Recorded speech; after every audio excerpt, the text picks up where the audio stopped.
So again, thanks everyone for joining us today and taking the time to participate in our webinar. We're excited to have an engaging meeting today. And with that, I just have a few housekeeping items before we get started.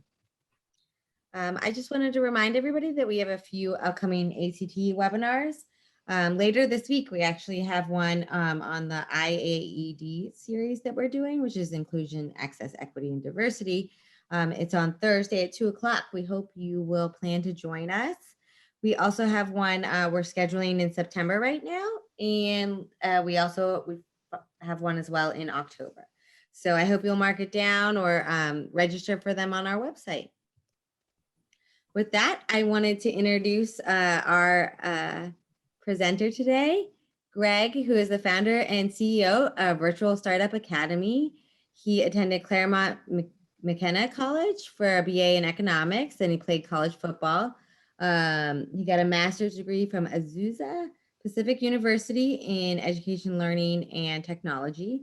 He has 10 plus years experience and an entrepreneur in technology and other various verticals. He has 5 years as an entrepreneur teacher at California Virtual Academies, 2 years writing PBL curriculum and implementing student-led classrooms, and 10 years as a high school football coach. So with that, I will turn it over to you, Greg. Thanks for being our presenter today. Wow, awesome. Thank you so much, Megan. This is a really exciting opportunity, and thank you everybody for coming out today. So when I first started chatting a few months back with ACTE about all the different programs they had, this webinar kind of stuck out to me because I had done a bunch of research on the webinars they'd done, and kind of the typical webinar format of kind of educational, professional development and webinars and stuff. And I wanted to turn it upside down because that's pretty much what I do as an educator. So like she said, I've went to Claremont McKenna, went to Azusa Pacific University, got a cool master's degree in learning and technology, and started teaching at California Virtual Academies. And it's an all online high school. And it was pretty tough because they don't really prepare you for that kind of thing in grad school, So I started teaching entrepreneurship, and I did what I was taught, right? I created PowerPoints and I lectured, and we had the direct instruction model that you get shoved down your throat in grad school, and it worked out pretty good. The whole instructional model at Kava, was built around having live teachers teach the classes rather than just like give them a bunch of packets and solve their problems. So for 3 years, I taught entrepreneurship with direct instruction, and that basically meant what all other direct instruction means. I stood in front of the class and I told them how smart I was, and they listened, and they went home and they did their homework and they did quizzes, and that was pretty much the story, for the first 8 months of the semester or the year. And in the last 2 months, we wrote a business plan, which is what I thought entrepreneurship was all about, right? Writing business plans. And what I found in my last year of doing that was the kids got the most out of the interactions we had and the interactions they had with each other.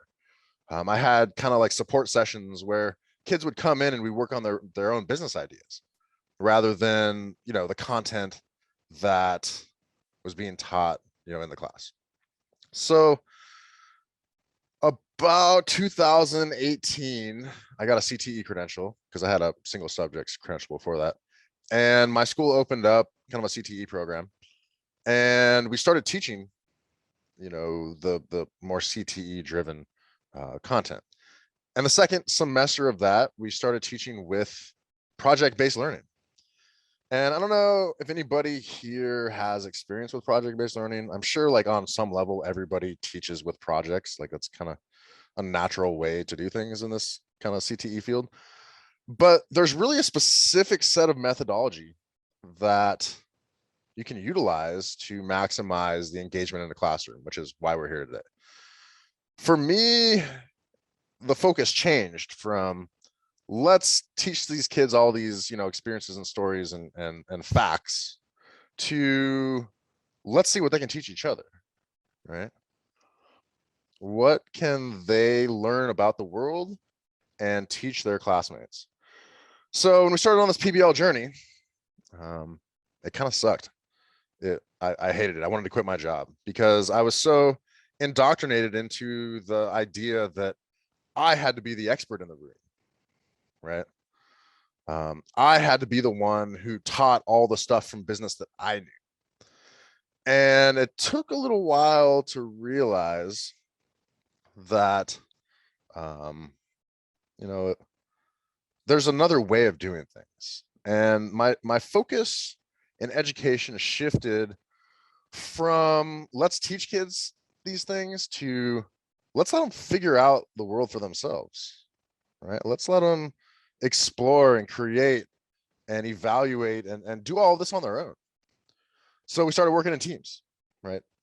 Exclusively in a group-based environment. And what I found is that kids really like this. They really like to be empowered to be able to make their own choices, right? I don't tell kids what their business ideas are. Like I used to do that. I used to tell them, okay, here's the scenario. Tell me what you do. And now I'm like, hey guys, like, what do you guys want to work on? What do you care about? What kind of causes do you feel passionate about that you can, spend the next 3 or 4 months of your life devoting everything to? And I'm lucky enough to have a couple former students in here, and we'll hear from them later, talk about their experience with all this, because it really is best coming from the students. Like, I'm not the kind of cat who's going to stand up here and say, oh, this is how we do it. This is why it's so great, right? Because like nobody really cares, about really what I have to say. It's what can we do for your students that is going to change their lives, right? What can we do for the students that's going to get them excited to come to your class, to come to your program, come to your campus during the day and really get excited and driven to engage, right? Because we've all been through school, right? I'm assuming most everybody in here has a college degree. So we've sat through lectures, we've sat through, 4-hour tests, we've sat through all this stuff, and it worked for us then, sort of. But what I'm telling you now is that the kids of today need something different. They need something that brings together all the things they've learned in the world and gets them excited to come to school. I'm used to kids breaking down my classroom door before class starts and then like refusing to leave at the end, right? So that's just, what I expect, because kids get excited to come to my class because it's awesome and it's fun and they get to hang out with their friends. And as pretty much all my students will tell you, it doesn't feel like class, right? That's always my goal, right? So here's a couple things that I want to do today. I want to kind of give you a little bit of that experience, right? So usually in a webinar, you come in and you listen for an hour and you go home, right? That's my experience with educational webinars. Or you listen to someone, talk with another person or whatever. So we're going to actually do something today because I'm here to talk to you about engaging a classroom. If someone comes up to in front of you, in front of a large group and says, I'm going to teach you about engaging in front of a classroom, and they talk for an hour, probably shouldn't listen, right? So we're going to do a couple things. First, I am going to put in a little form right here into the chat now that everybody's here that is going to ask you to put the zip code of where you work into it. It's a Microsoft form right there. It'll take less than 5 seconds to fill out.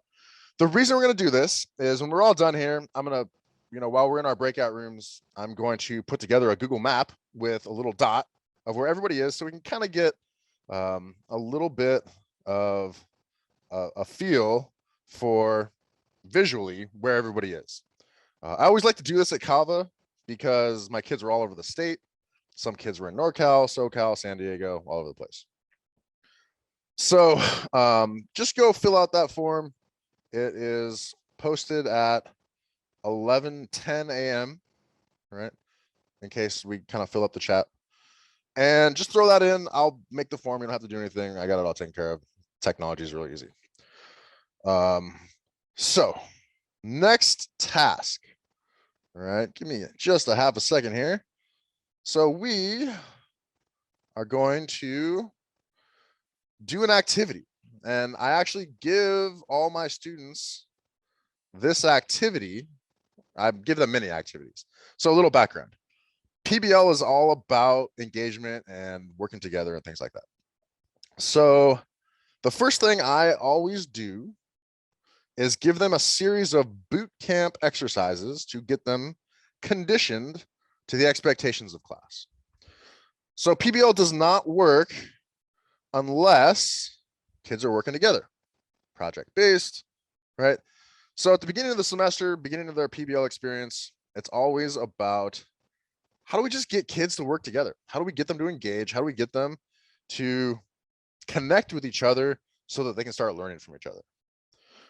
So here is going to be our task for today. Give me a second, share my screen. Okay. I think that's going to cover it up. So another thing you'll notice about me, I do not use PowerPoints. So that is something I started doing when I started doing PBL. PowerPoints are kind of like a box that kids, teachers use to fit their ideas into. I really don't like boxes in education. That's another reason why I don't use rubrics, right? Because a rubric is a box that we try to place kids inside of to get them to check things off the list. So it's all about creativity for me. And we can get to all that. So here's your task for today. ACT webinar. You're going to write a radio ad, right? This is a rapid prototype of a radio ad, all right? So when I do this with my class students, I bring in a radio ad professional to have them teach a class about how to do all this.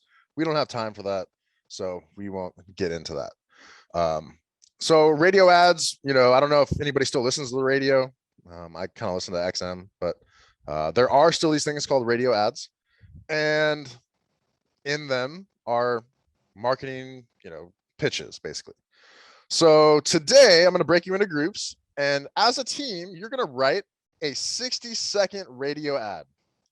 So that tends to come out at about 150 words. A little shorter, no big deal. Try not to go over that because the radio station just will not play more than a 60-second ad. So in practical reality, anywhere from 30 to 60 seconds is cool. You're gonna have 20 minutes to put all this together. Okay. And at the end, we'll have a couple, groups that are interested. You guys can pitch your radio ads to everybody else. So what are we making a radio ad of?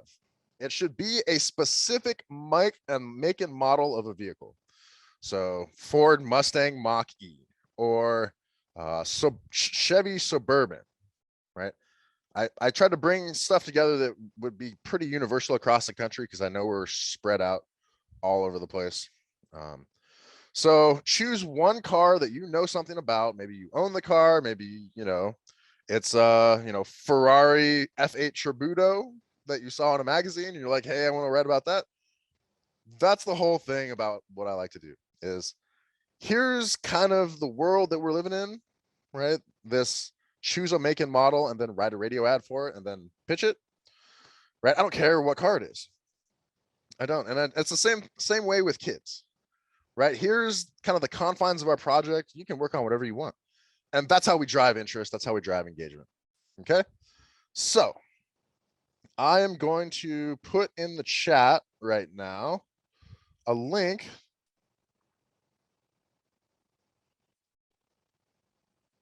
Yes, and I do have some in.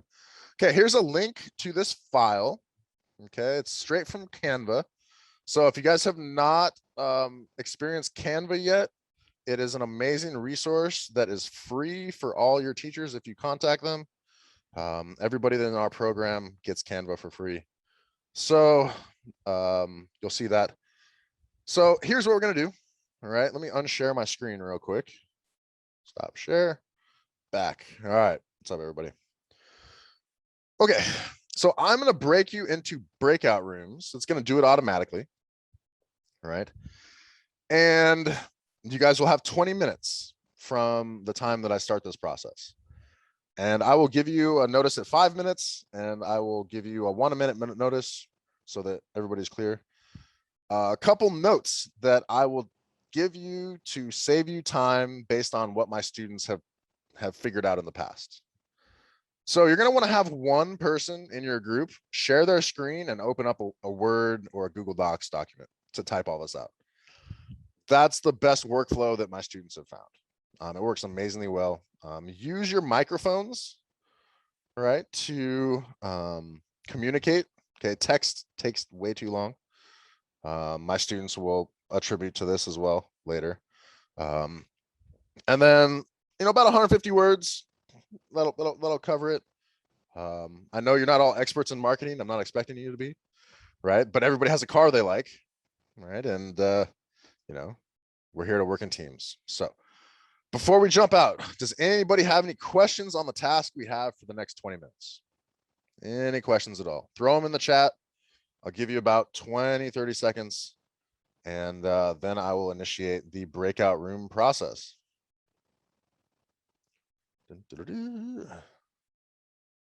I know you guys are like, man, I have to do work in here. What's up with that? So, okay. All right. By the way, I do have over 150 kids in the last year who have done the same exercise. So we'll sit around and kind of compare. All right. So I'm going to build some breakout rooms. We have 34 in here. All right. Breakout rooms.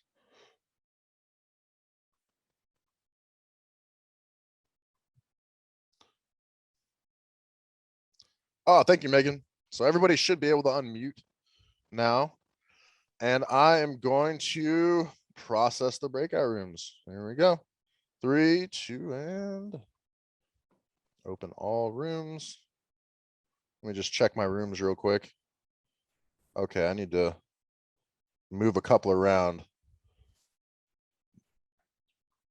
because I have some of my people in the same room. 1 second. Move to 5. Let's see here. Stevens. Move to 1. Move to 3. All right, here we go. Please accept your invitation to join the meetings.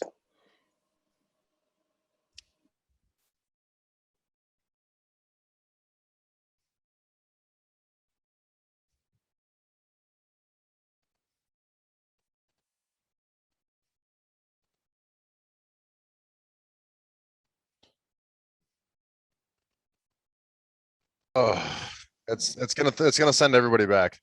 Oh, shoot. I need to send them something. Hang on. Well, we'll connect with them for sure. I left too soon. Oh yeah.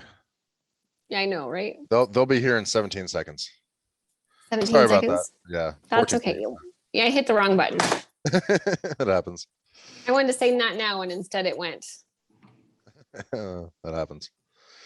Oh, 4, 3, 2, and 1. Very nice. All right. All right. All right. Let's see here. Get back. Oh, did you get it back going, Megan? The recording? Yep. Okay. Okay, cool. Yeah, I had paused it because I didn't need to record just me and her. Yeah. All right. So let me check. Everybody should be back in here. All right. So that right there is how we always start off entrepreneurship class, right? It's kind of a thing where nobody's really certain how to write a radio ad or write a pitch for a restaurant or create a club pitch or anything like that. But that's where we start, right? And I'm kind of the mindset where you just kind of throw ideas out there and see what kids pick up and help them along the way here and there, and magical things happen. So we got time for a few presentations. If anybody wants to read off their radio ad pitch, throw it in the chat. Okay, Sanel, not sure if I said your name right, but yeah, you can definitely go first. I'm pretty sure you've got the ability to. No, I'm disabled from sharing my screen. We created a little visual representation Oh, too. cool. Let me I'll fix it. I'll fix Well, it thank you. right Thank you, now. thank you. Yep. Sorry. And I can't turn my video on either, but you don't need to see me. Yeah, we were just being cautious and all. No we worries. had but you should be able to share your screen now. All right. Hopefully everyone can see that. Should I just go? Yeah, Greg? you're up. Mr. Keele? All right. You are up, sir. All right, here we go. The DeLorean, a clean and timeless design. If my calculations are correct, when this baby hits 88 miles per hour, hold on to your seats. You're gonna see some serious stuff. This 2021 model will help adults show young people a life before technology. Go back to the future with a new and improved DeLorean today, tomorrow, or whenever. Hurry before they are all gone. Yeah, that is what's up. That's what's up, as we like to say on the football field. Super cool. Okay. The fly has up. All right. Anybody else looking to show off their super awesome radio ad? Well, because this was a radio ad, we focused on actually writing an ad rather than designing one. Perfect. So I'm going to share a link. So if you guys want to look at this beautiful car, we did the Lotus Evija, and I will read our radio ad to you. Awesome. And we got cut off as I was just finishing saying, I know that we do a lot of gender bias in advertising, but this probably should be read with a man's voice. The light is red as you grip the steering wheel and appreciate the meticulously crafted, hand-stitched leather and the Lotus emblem as it glistens on the dash. The light turns green, and as you're shifting through the gears, adrenaline and speed accelerates the 2,000 horsepower silently to triple-digit speeds in under 3 seconds. Elegant British style meets F1 performance in the 2021 Lotus Evija. Visit lotus.com and find an automotive concierge near you to experience the exhilaration of driving this exclusive electric hypercar. Brilliant. I love it. I love it. I think your voice was perfect for it, honestly. Well, thank you. So Okay. this is Steve, and Steve. our team has we did our ad together, so I need my whole team to make sure that they're ready. We're doing a And reader's theater. What's that? We're doing a reader's theater. Yes. All right. Well, you guys are up whenever you're coordinated. So Karen on our team will start. All right, here we go. You hear me? Yes, ma'am. Yep. All right, very good. The 2021 Chrysler Pacifica is about flexibility and adaptability. I'm taking my family on a ski vacation. I need the all-wheel drive feature for safety. As a new dad and professional, I like the sleek look that allows me to attend business meetings in style. As a professor and director, my team includes many colleagues. I need room not only to get us to the conferences, but also to bring home the swag. For outings with my spouse in his motorized wheelchair, I need the hands-free door opening and the space for his wheelchair. The 2021 Pacifica for every family, regardless of what your family looks like. Yeah, there we go. Love it. That was awesome. Super awesome. All right. We got time for one more if anybody else wants to throw their ideas out there. And we'll close it up and move on. Any takers? Going once. Going twice. I wouldn't mind. There we go. There we go. Sean Paul. Let's see what you got. Okay, cool. Well, we didn't have anything to ultimately present, but I'll just go ahead and go off of what we wrote pretty much. And so our ad was about the Tesla Cybertruck, with the utility of a truck, but the performance of a sports car. An exoskeleton built out of rolled stainless steel with a new and futuristic look that comes with it, with versatile utility and the capacity to carry up to 35,000 pounds, 3,500 pounds. Sorry about that. And it also can go from 0 to 60 in 6.5 seconds, has a range of 250 plus miles, and has enough comfort with room to seat 6 comfortably. The Tesla Cybertruck. Get it while it lasts. All right, that's all right, pretty much. Pretty awesome. All right. Well, before I move on, everybody, give yourselves a little round of applause. All right, you guys are on your first step to being entrepreneurs. You guys are rock stars. I don't care. All right. Okay. Okay, cool. All right.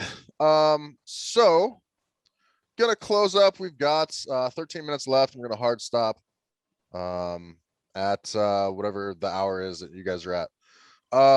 So I want to just ask you, just quickly talk to a couple of my former students about their experience. Sean Paul and Carmen were both in my program in previous years, and they both have graduated. So Sean Paul, I see you up already. What kind of was your experience with this type of like student-led collaborative environment? Like, what was classroom like? How did you like it?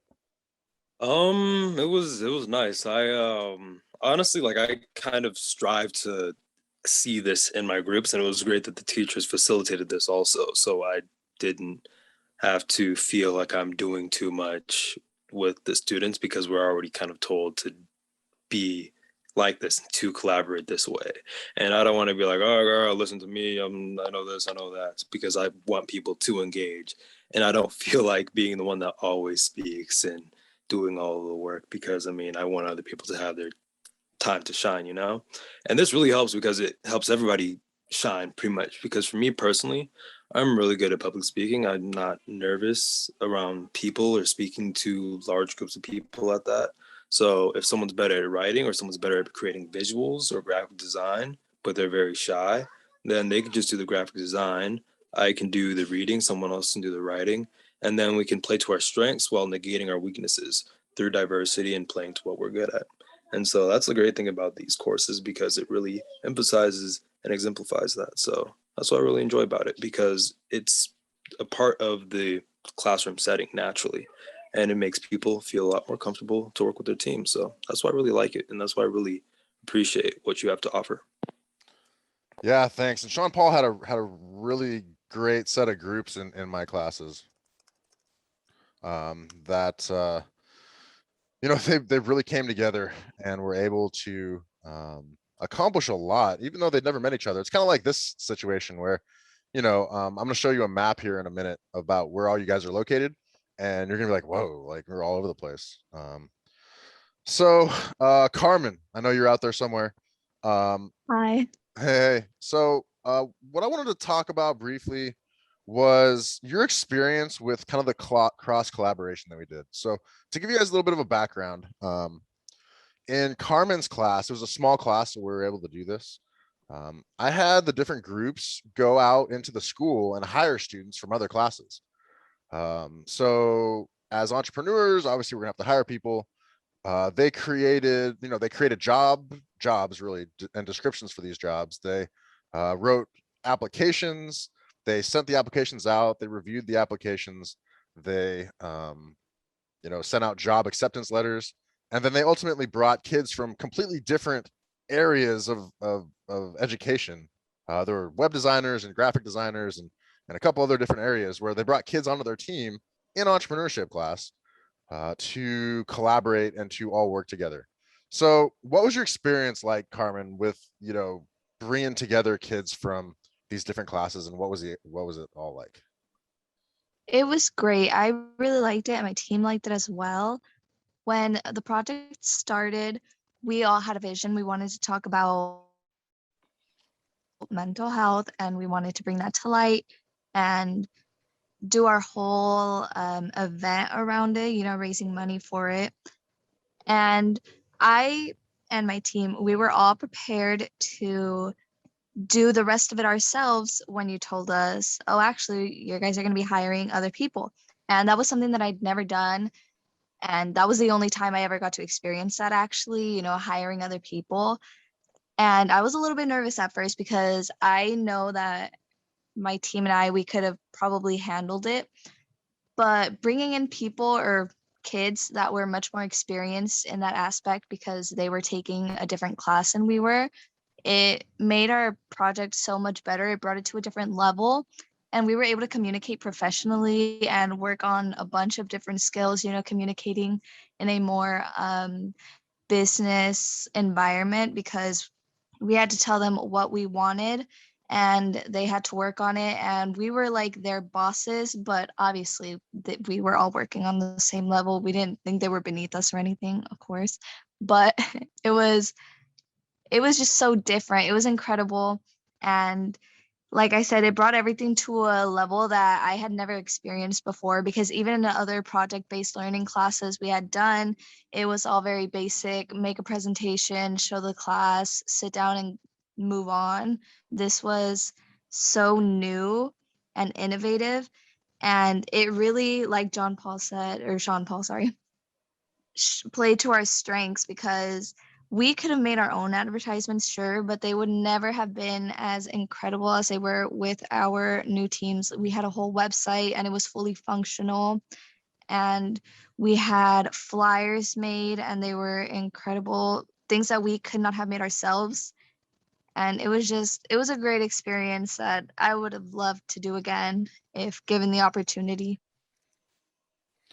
Yeah, thank you so much. You know, it's definitely a fun thing for the kids, and yeah, we'll definitely chat. You know, we can answer any questions. We got a hard stop at 11 for the recording, so if you guys want to stick around afterwards, I'm here all day. So kind of last person I want to chat with, Dr. Stevens. You got about 4 minutes tops. So kind of my question for you, because little background: Dr. Stevens was my professor in grad school. He has taught teachers and teacher preparation programs for a long time. And I came back, you know, after 5 years of not talking with him, and I was like, hey, like, this is what I'm doing. Like, I have students leading my classrooms. This is what I think is the best in the business. What do you think? So what's your experience with student-led classrooms personally and professionally? And kind of like, what have you seen in this business? So one example I can give you is here at Tabor College, I teach a kind of a remedial algebra class that's always been unsuccessful. We've not had a very good grad rate from that course. And so I started giving my ideas about what I think they needed to change about that. And it really came back to student-directed, student-led learning, because college students don't want to be told what to know. Because this all goes back to, because Greg, you mentioned something earlier on. You said that you think today's kids need something different. And I would argue that since 1840, the end of the Industrial Revolution, all kids have needed something different, because we no longer need that conveyor belt education where everybody comes in the same age, we learn the same things, and we test out with the same knowledge. That's no longer needed because we're not working in factories. That's just not the way the world works. So today's students actually want to engage, and they want to work at the highest level of blooms at that creative place. And so in my math class, what I do is I just find out where every student is. I group them by ability, and I give everybody a project every day that they have to work on when they come in. So you won't even see me lecture. You will not see any direct instruction. And if someone came in my room, they'd say, why are you getting paid to do this? And I say, all I do is set them up and get them going, and then walk around and coach a little bit. But I don't teach. I don't tell them what to know. And so what I found is this past year was the first time we had 100% graduation rate from that course. And it was because they were loving it. They couldn't wait to get there and actually engage with their group and figure stuff out, because they're learning how to think like mathematicians and make discoveries. And one of the things that we know in neuroscience is that When a student makes a discovery, when they figure something out on their own, it causes dopamine and serotonin and other chemicals to go through their brain in such a way that it's almost like a drug. In fact, if you can put them in that situation to be successful over and over and over again, they become addicted to it and they become addicted to learning. So that's what I've seen in my own classes is students come in and they actually enjoy what they're doing and they want to get into it, even the kids that hate math. And so I've actually not seen a whole lot of teachers teaching that way. Most of the time I go into a classroom and do observations, and literally I've been in literally over 300 classes to observe student teachers. And I only saw one class where it was amazing. I saw a math teacher in San Clemente High School actually give everybody their careers, their tax bracket, and said, here's your assignment. I want you to tell me where you're going to live, what kind of a house you're going to live in, and what kind of a car you're going to buy your first year on this job. And because they had their salaries. And so they just spent the whole hour trying to figure out how they were going to actually live someplace that first year with their salaries. Even the lawyer who was making $350,000 a year said, I can't buy a house my first year. I'm going to have to plan up and save up. And so it was a real life experience. So I've seen that a few times out there, but I've actually been driven nuts by the experience you talked about, where we actually tell students what to know, they regurgitate it through homework, and then we quiz them or test them to make sure they know it, and then they forget it in 2 or 3 days, because that's the traditional conveyor belt education system we live in. We've all been through it, and we actually perpetuate the problem by becoming teachers because we've just been trained in that environment.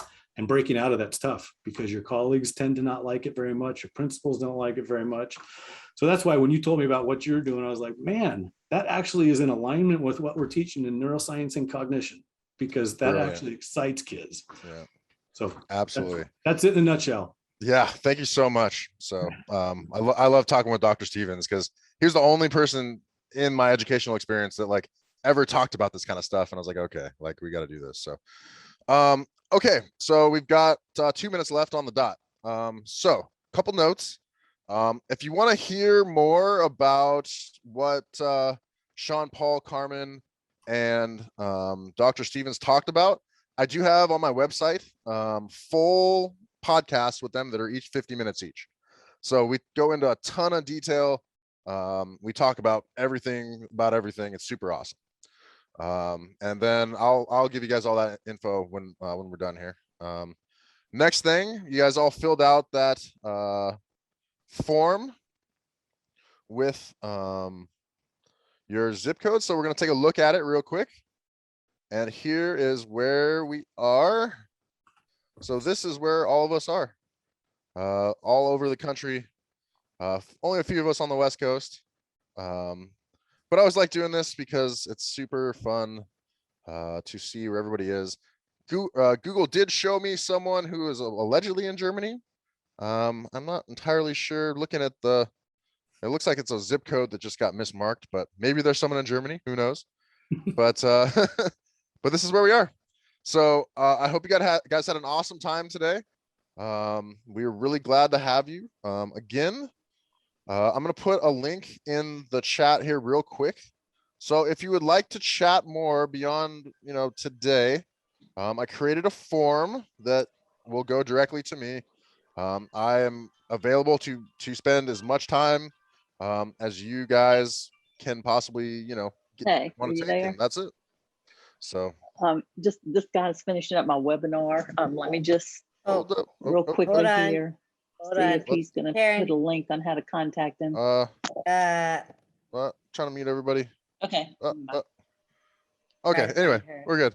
All right. So that's it. We are at the end of the time we got. I'll be here for however long you want to be here. And Greg. yeah, we'll see you. Greg, thank you so much. We really appreciated you today. And I just wanted to thank everybody for attending. And just as a reminder that we have another webinar on Thursday. If y'all are available, we'd love to have you for that one as well.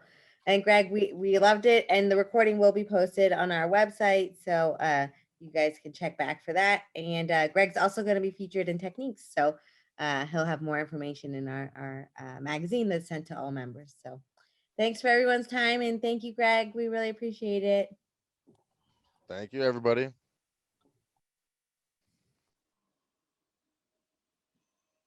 Anybody has any random questions? I'm totally down to answer them. Did you put your contact information? I missed that. Sorry. Right. I didn't, and we're still recording. So contact information. Greg at virtual, sorry, I'm gonna type it in. Okay, thank you. Greg, Virtual Startup Academy. Oh, sorry, you can't see that. So do you guys see the form that I put in there? No. Let me try this again. Hold on. Everyone. So if you just fill that form out, it'll go to my email. It's probably the easiest. Oh, there it is. Okay. Yeah. Yeah, just go fill the form out and I will get it immediately and I'll get back to you right away. And my website, you can, all my info is on www.virtualstartup.academy. It's got my phone number, emails, all that. So that's probably the easiest way to remember all that. Okay. And yeah, I am always down to chat to see how we can make schools more awesome. Awesome.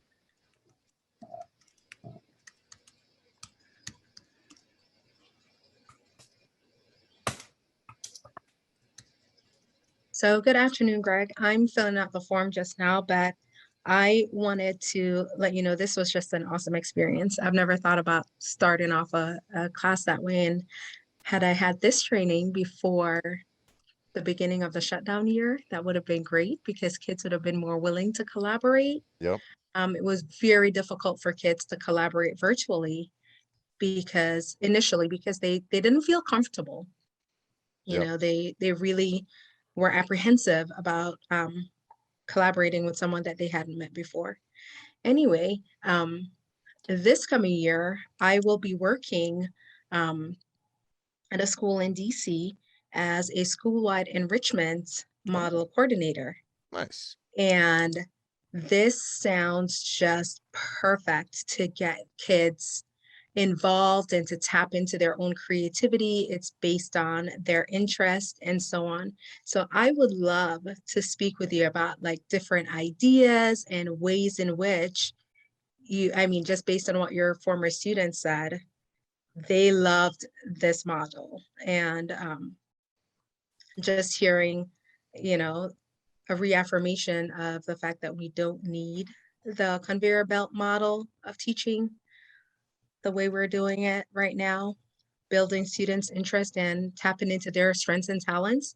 I would just love to have that conversation with you to hear some of your ideas about Absolutely. how Yeah, we can further 100%. build that in. So I will fill out this form and I'll wait for you to get back to me, but I would love to have, just a conversation with you about that. Definitely. I'm going to jump on that bandwagon. There's, I also am a new SIM coordinator teacher this year in DCPS. And oh, awesome. Yeah, and Tamara also. I don't know if she's still in here. I'm still here. I am as well. Yeah, we're all three, I think, in the same situation. So, very cool.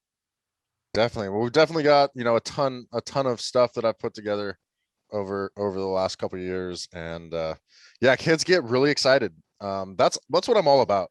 I believe that it's all about getting kids engaged in school and letting them learn the stuff they want to learn. Absolutely. And so I was already online before COVID happened, and I really started to figure it out once COVID kind of got going, because you come into my online classrooms and it's like this, I talk for like 5 minutes at the beginning at most, and then the kids just go have fun, right? And at the end of the day, they're like, wait, we were just here for an hour and a half. Like, that doesn't make sense. I just got here, I want to stay, So we can definitely figure some fun stuff out for you guys. That's good to know. I used to teach a course down in Virginia Beach called Virtual Enterprise. Yeah. With entrepreneurship, and it was the same project-based model where the students actually took 100% ownership of the learning environment. So I'm looking forward to working at Kelly Miller Middle School and as a SIM coordinator. I think it may pretty much align with that model of virtual enterprise, but just the whole idea of this setting, project-based and student-driven, is like awesome. So I'm super excited about this initiative for this coming school year. And thank you so much for this webinar and for your resources. It's really, really helpful. Yeah, definitely. And we can chat more about virtual enterprise. Okay, cool. Because I have a couple people on my team that have done it. And when I kind of designed all my learning environments, we took you know, the strengths and the weaknesses of that program into account. Okay, okay, So we've got some cool stuff to talk about that. awesome. Can't wait.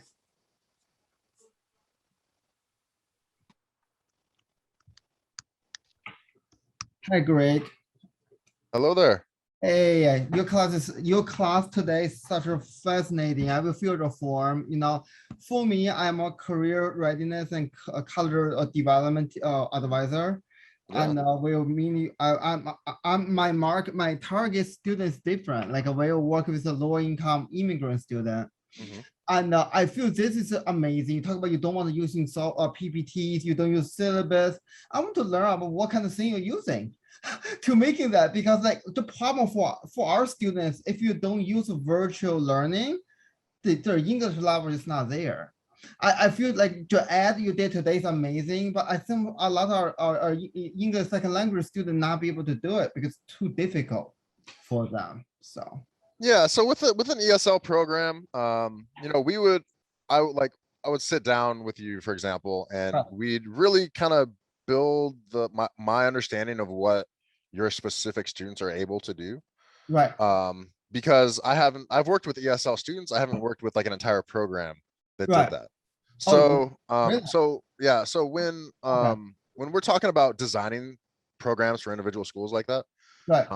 You know, it's really about figuring out what is going to best suit the mindset, because there's no curriculum per se, right? So Right. it's just a set of mini projects that lead into a bigger project. So, you know, we don't use textbooks, we don't use, you know, quizzes or things like that. For example, you know, an example of a mini project would be, you know, for starting a nonprofit event, would be build a budget, right? So it doesn't take a lot of reading, right? And that should suit pretty well for your situation. It really is about just getting the kids, hopefully they're all kind of English in the second language with the same language. All And different languages. That's the problem. oh, really? That is a different- very interesting Right. model that is definitely possible. I haven't worked with that yet. So I would love the chance to, you know, chat about, you know, what because if we can do that, like it would be really exciting for those communities, you know what I mean? Well, it is. And my problem is because we are part of the school district program, like how we measure the outcome, right? What's the outcome? How we measure that? If we don't using reflection paper, we don't use the quiz, we don't use how we measure they are be able to getting something from this passion project. Those kind of project. Yeah. So we actually do use reflections. We use a lot of student reflections and student peer feedback. Okay. And you know, there is all of that aspect of measuring, you know, learning outcomes. What I mean by we don't really use rubrics and stuff like that is, you know, I don't have, you know, a 46 box, you know, you have to do this and this to get an A, right? Okay. Because in our world, you know, an A for one group is different than an A for another group, right? Because they're working on completely different, you know, ideas and ways of approaching them. You know, when it comes to presentations, right? We use suggested templates, but again, students have the autonomy to use their own creativity to come up with what they think is going to be best, you know? So again, it's all on a school by school basis. I have templates built for everything, but we're kind of in the mindset of, you know, we go into a school and we figure out exactly what you want and we tailor our stuff to fit your specific case rather than have one case that you have to figure out how to tailor to yourself. You know, we take care of standards, we take care of learning objectives and all that stuff, so that you don't have to have your teachers spend all kinds of time planning and they can just focus mostly on, you know, like Dr. Stevens said, providing feedback, you know, being a mentor and a coach rather than a lecturer. So Right. So yeah, I feel that is really interesting to learn from you, and we can talk more. And another thing, you know, did a group project. What my worry about group project is some students not engaging than others. how you'll be able to making sure everybody are engaging, not just only one person do all the work. So I hear this all the time. Right. People worried about students not engaging, students not doing their thing. And from my experience with the classes I've taught and the schools that I've gone into, when it's all student led, they kind of figure it out themselves. So here's why group projects don't work in the way that we've been teaching them as a profession, right? They don't work because we told the students what to do, we told the students who to work with, and we told the students exactly what they were supposed to complete. So once you kind of flip the script on that and the students are kind of making their own decisions, they will kind of reel in the rest of the students and help them along rather than like get angry at them for not doing their work. And it's hard to grasp when you haven't seen it happen 1,000 times like I have. Right. But when students are leading these projects and are they get equity, right? They have ownership of what they're doing. They'll find a way to get everybody involved, because usually it's like, oh, like I'm a student in this group, like I don't really want to do anything because I'm scared, or I don't have design skills, or I'm afraid to write, or I don't want to talk. And the way we design group work is all of this stuff just comes together naturally because kids, they get it, they get it. And I have specific, scaffolding for various things here and there. But it's really hard to explain when you haven't seen it. So my answer to that is we do have tactics that we use, and the kids, when they hold each other accountable, right, is much more effective than us holding them accountable, because kids are better at navigating their emotions and navigating the various aspects of being in a team than we are. I'm a football coach. The best football teams are when the football players hold each other accountable. Right. When a kid isn't running hard, one of the team members says, hey, like, let's kind of figure this out so that we can win. And when you kind of build that group camaraderie with students, all the problems that I knew growing up of group work pretty much go away. And that's been my experience. Thank you. That's fascinating, Greg. I mean, that's just fascinating. Like I know you have experience with working with the ESL student. And how that goes? Do they feel like, do they have similar learning experience as other students, or they have more challenges? Well, again, it's kind of the same thing right? about with the group work, right? It's the kids understand each other's weaknesses, and they figure out how to help each other get through. I've had ESL students who, and I've mostly taught high school, so right. That's my other area of expertise. Right. Basically the students will come together and they'll want to help each other because they own this thing, right? When they're working on a project that means something to them, and the people that they're working with mean something to them, right? They enter the mindset of, how can I help this person help us, rather than, oh, you can't read this because you don't speak English, like, don't talk to me, because that doesn't exist. Wow. Right. So we can yeah, definitely. Okay, yeah, thank you, Greg. I think we can talk more. I'm going to fill the form. We can talk more. Awesome. Sounds That's good. really fascinating. Thank you. Yep. All righty. Very cool. Anyone else out there want to chat? Or are we about wrapped up here?